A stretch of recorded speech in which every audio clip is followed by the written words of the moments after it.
서울의 재개발 지역에 투자를 하려면 한 3억에서 4억 정도의 자금이 좀 필요하다. 굉장히 적은 금액으로도 들어가서 서울 아파트를 취득할 수 있는 요건이 충족될 수 있겠죠. 그러면 이런 지역을 제외한 지역에다가 투자를 하면 되겠네요. 속도가 빠른 모아타운으로 가시는 게 훨씬 더 좋다. 부동산 고민 문자로 자세하게 보내주시면 추첨을 통해서 여러분들에게 월수금 정확한 해답으로 찾아뵙도록 하겠습니다. 뒷번호 8502님께서 보내주신 부동산 고민입니다. 유튜브 보고 고민하다가 문자 보냅니다. 저는 현재 아산 탕정역 앞 아파트를 소유하고 있는데요. 분양가는 3억 7천이고 지금 시세는 7억 5천 정도 하고 있습니다. 이 아파트를 4억 정도의 전세를 주고 인근의 저렴한 아파트 전세 2억으로 가려고 하는데요. 차액 2억으로 14년에서 15년 차 정도의 투자 서울 아파트를 고민하고 있습니다. 서울 아파트 가격이 너무 비싸서 아무리 네이버나 호갱노노를 찾아도 접근할 아파트가 없네요. 이 자금과 기간으로 투자 조언 부탁드립니다 라고 보내주셨습니다. 전문가님 답변 부탁드리겠습니다. 네, 일단 답변부터 드리도록 하겠습니다. 자, 서울 지역에 아파트를 투자하는 데서 2억 한도 내에서 투자할 만한 투자처는 없습니다. 자, 2억이라는 자금이 어떻게 보면 적은 자금은 아닙니다. 그렇지만 서울에 있는 아파트 가격이 지금 높은 상황이고 또 전세가율이 낮은 상황이기 때문에 투자할 만한 투자처가 없죠. 그렇다면 여기서 우리가 서울에 그러면 아예 투자를 못하는 거냐, 그렇게 생각하시면 안 됩니다. 2억 한도 내에서도 서울 지역 일대에서는 아파트가 될 만한 그 재원이 되는 상품에다가 투자를 하신다면 서울 아파트를 획득하실 수 있게 되실 겁니다. 자, 뒤에 판소를 통해 좀 더 상세히 설명을 도와드리도록 하겠습니다. 자, 지금 탕정역 인근에 있는 아파트를 거주하고 있다라고 하셨는데 그 아파트 아마 신축인 가능성이 매우 클 거라고 생각합니다. 따라서 명의만 지금 탕정역 인근에 있는 아파트 명의와 좀 다른 명의로 취득을 하신다면 뭐 보유세에 대한 부담은 줄어들 수밖에 없을 겁니다. 따라서 2주택이 되는 거에 있어서는 저는 나쁘지 않다라고 말씀을 드리고 싶고, 다만 좀 더 상세한 자산 현황과 포트폴리오에 따라 답변이 또 달라질 수도 있습니다. 다시 한번 대면 상담 받으셔서 적절한 물건 추천 및 계획과 전략 세우시길 바라겠습니다. 자, 지금 서울에 있는 아파트를 자본금 2억 한도 내에서 한 4, 5년 정도 투자할 만한 투자처를 지금 찾고 계신다라고 하셨습니다. 자, 중요한 게 요 서울에 있는 아파트를 그러면 자본금 한도 2억 내에서 취득할 수 있냐? 취득하기 어렵다라고 말씀드렸었습니다. 자, 서울에 6억 원 이하 아파트를 찾아볼 수 있을까요? 그런 아파트를 찾기가 너무나도 어렵죠. 있어도 서울 외곽 지역 일대에 한 20에서 30년 정도 되는 구축 아파트만 보실 수 있게 되실 겁니다. 자, 그렇다라고 하더라도 매매 6억 이하 아파트라고 가정을 해본다면 지금 전세가율이 아직도 50%대다 보니 전세 시세는 3억 정도이고요. 그렇다면 투자 금액은 3억 정도 들어가는 거죠. 그러니까 최소 못해도 3억 이상의 자금이 좀 필요하다. 근데 3억 이상의 자금이 필요하다라고 하더라도 이런 아파트는 구축 아파트에 투자할 수밖에 없겠죠. 이 구축 아파트도 우리가 재건축이 될 만한 아파트가 있고 되지 않는 아파트가 있겠죠. 자, 재건축이 될 만한 아파트가 매매 6억 이하 아파트일까요? 당연히 아니겠죠. 그러니까 사업성이 없는 아파트들은 6억 이하의 구축 아파트로 구성되어 있다라고 보셔야 됩니다. 자, 그러면 서울 지역 일대에 우리가 투자를 계획한다라고 가정을 해본다면 지금 아파트는 취득을 못하기 때문에 아파트가 될 만한 재원이 되는 상품에다가 투자를 하면 되겠죠. 서울은 비어있는 택지가 없죠. 그러니까 택지를 조성할 만한 곳이 없다 보니 결국엔 기존에 있는 주택을 허물고 아파트를 지을 수밖에 없습니다. 그러면 아파트가 되는 재원은 다세대 주택이 유일하겠죠. 다세대 주택. 자, 그러면 이 다세대 주택을 허물고 아파트를 지어야 되는 이런 정비 사업이 일명 재개발 정비 사업입니다. 재정비 촉진지구로 지정되어 있는 곳들을 얘기하는 겁니다. 그런데 이 재개발로 지정된 곳들은 지금 현재 이 프리미엄이 다 산정되어 있는 곳들이기 때문에 사실상 서울의 재개발 지역에 투자를 하려면 한 3억에서 4억 정도의 자금이 좀 필요하다. 자, 그래서 프리미엄을 주고 재개발로 들어간다라고 한들 사실상 사업 속도가 너무 늦기 때문에 굉장히 오래 지체될 가능성이 매우 클 겁니다. 자, 속도가 빨라야지 사실 우리가 아파트 입주가 빨라지기 때문에 수익성 면에서 훨씬 더 커질 수밖에 없겠죠. 근데 기존적인 재개발로 지정된 곳들은 워낙 낙후된 지역에서 지정된 곳들이 많이 있습니다. 그런 낙후된 지정, 만약에 우리가 집을 들어가는 데 있어서도 공사 차량이 아예 들어가지 못하는 굉장히 번잡한 곳들, 그런 곳들을 우리가 재개발로 지정을 많이 합니다. 그런 곳들 가보시면 사실상 연령층이 굉장히 많이 높기도 하고 또 소득 수준도 낮게 형성될 수밖에 없겠죠. 따라서 재개발로 지정된 곳들은 사업 속도가 늦을 수밖에 없는 게 그렇게 분담금을 내면서까지 추진할 만한 그런 동력 자체가 낮기 때문에 반대하는 분들이 많아서 속도가 굉장히 늦습니다. 그렇기 때문에 서울의 주택 공급이 원활하게 되지 않아서 서울 집값이 폭등했었던 원인 중에 하나로 작용이 되었었죠. 그래서 오선솔 시장이 서울시장으로 다시 재임하고 나서 이 문제점을 해결하기 위해서 소규모로 구성되어 있는 정비사업, 이걸 빠르게 추진할 수 있도록 하겠다 하면서 모아타운을 발표를 했었던 겁니다. 모아타운뿐만 아니라 역세권, 시프트 사업 또는 도심 복합 사업들, 이런 사업들, 정비 사업들 추진을 많이 했었습니다. 자, 역세권 시프트와 도심 복합 사업, 소규모 정비 사업을 보게 되면 역과 인접되어 있는 곳에 지정을 많이 하죠. 그런데 그런 지역들은 대다수 이 토지의 용도가 준주거 지역도 포함이 되거나 또는 상업 지역이 포함되어 있는 곳들이 많이 있습니다. 자, 이 준주거 지역, 상업 지역에는 3층 이상의 건물들 또는 빌딩들이 많이 질비하고 있죠. 만약에 우리 구독자님이 건물 소유주라고 한다라고 가정해 본다면 100평 이상을 내가 가지고 있는데 입주권이 이 정비사업 지정하면 한 장밖에 주지 않는다라고 합니다. 그럼 추진할까요? 무조건 반대하죠. 무조건. 따라서 이렇게 역과 인접되어 있는 곳들은 사업 속도가 늦을 수밖에 없습니다. 반대하는 분들이 많기 때문에. 또 도심복합 사업에서도 뭐 중공업 지역들, 이런 지역 일대에서도 워낙 용적률이 또 기존적으로 높다 보니까 차라리 그냥 이 건물을 허물고 나 다세대 신축으로 그냥 짓겠다, 이런 분들도 많이 존재할 수 있습니다. 그래서 속도 면에서 좀 늦을 수 있고, 반대로 모아타운 같은 사업은 구획이 잘 정비되어 있는 곳에서 지정이 됩니다. 따라서 공사 차량이 잘 들락날락할 수 있는 이면도로가 넓은 이런 가로 구획이 잘 정비되어 있는 신축과 구축이 또 혼재되어 있는 그런 곳에 지정을 많이 하고 있죠. 그런 곳에서는 연령층이 일반적인 낙후된 이런 재개발 지역보다 훨씬 낮고 또 소득 수준도 높습니다. 그리고 사업에 대한 이해도도 높을 수밖에 없겠죠. 그래서 동의율 얻기가 굉장히 다른 구역보다 훨씬 더 수월할 수 있다.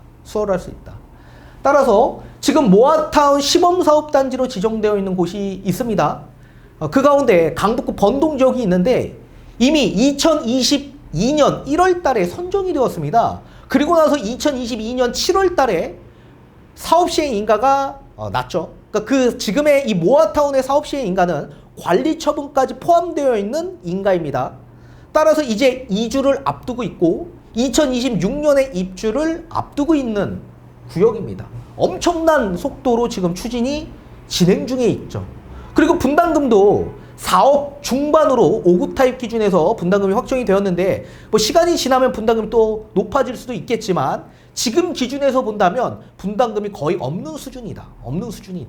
만약에 신축을 보유하고 있는 입장에서는 거의 없는 수준이고, 뭐 구축이라고 하더라도 본인 뭐 감정가액 뭐 한 1억 중반 정도 나오지 않겠습니까? 그 정도라고 하더라도 분담금이 거의 한 1억대 정도밖에 나오지 않을 거다. 그러니까 그 수준으로 보게 되면 굉장히 적은 금액으로도 들어가서 서울 아파트를 취득할 수 있는 요건이 충족될 수 있겠죠.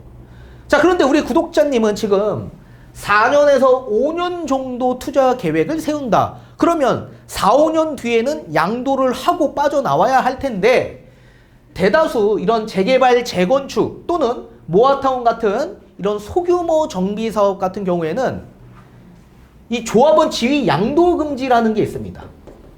자, 이 모아타운은 일명 빈소법이라고 합니다. 빈집 및 소규모 주택에 관한 특례법에 대한 법을 적용받고 있는데, 자, 조합원의 자격을 보게 되면, 자, 빈소법 24조 2항의 조문에 명시되어 있는 조문을 보게 되면 투기 과열지구내 소규모 재건축으로 시행되는 경우,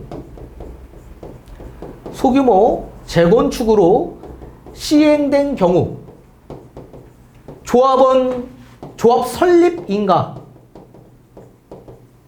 난 이후에 조합원 지위 양도 금지가 발생이 된다라고 명시되어 있습니다.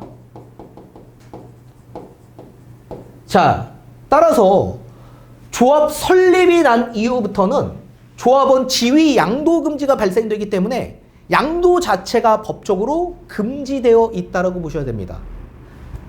그리고 2022년 2월 3일 날 이 빈소법 24조 2항이 개정이 되었는데, 기존에는 이 소규모 재건축만 조합원 지위 양도 금지가 발생이 되었습니다.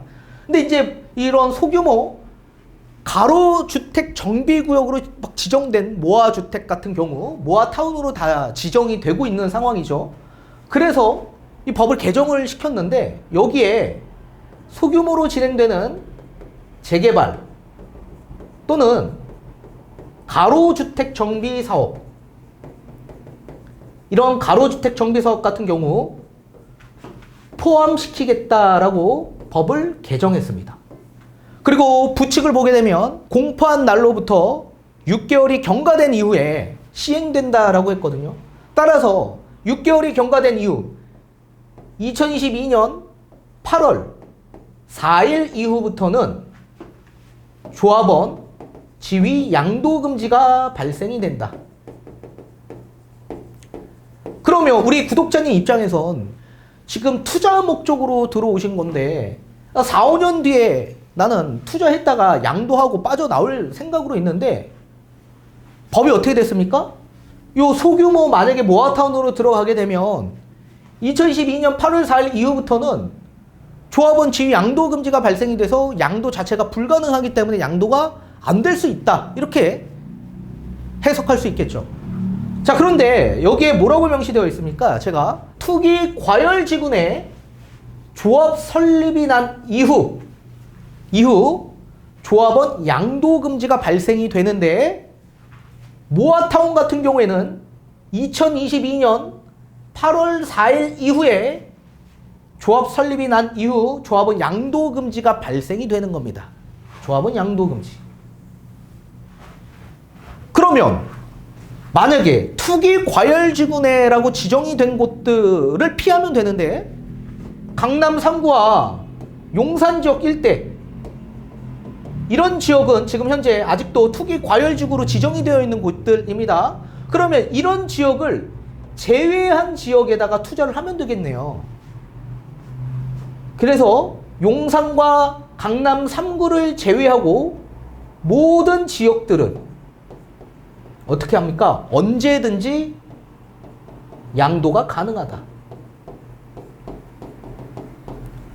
따라서 서울 지역에서도 우리는 강남 3구와 용산만 피하고 다른 지역에다가 우리가 투자할 수 있게 되는 겁니다. 그러면 언제든지 양도가 가능하죠.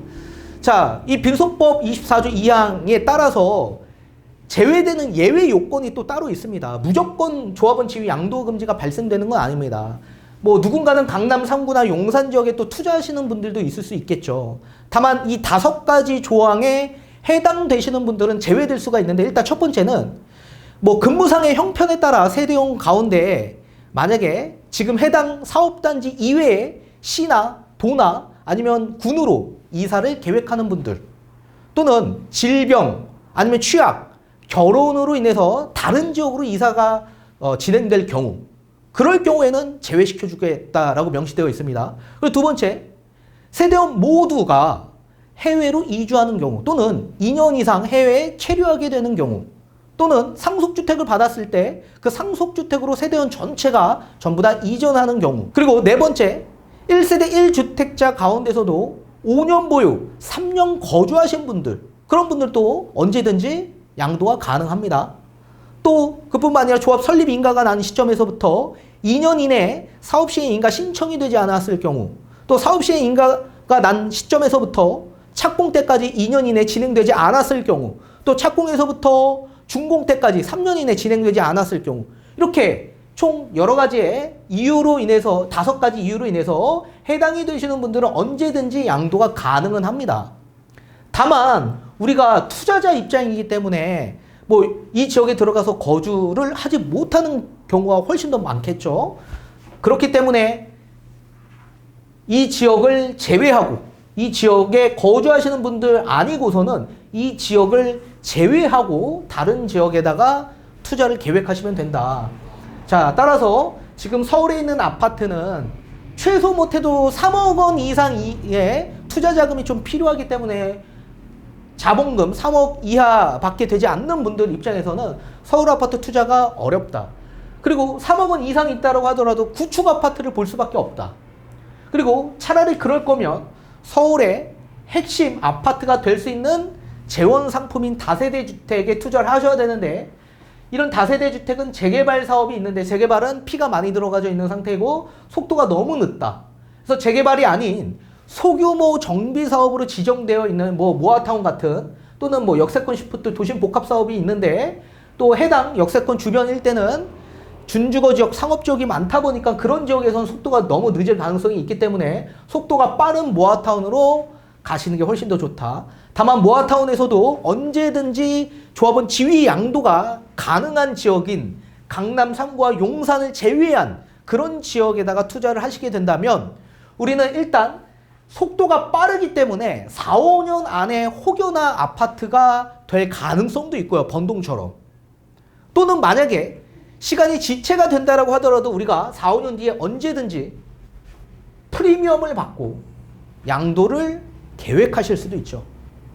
따라서 반드시 아파트가 되는 요 재원이 되는 상품에다가 투자를 하는 게 훨씬 더 수익성 면에서 용이하다. 다시 한번 대면 상담 받으셔서 적절한 투자처 계획, 전략 세우시길 바라겠습니다.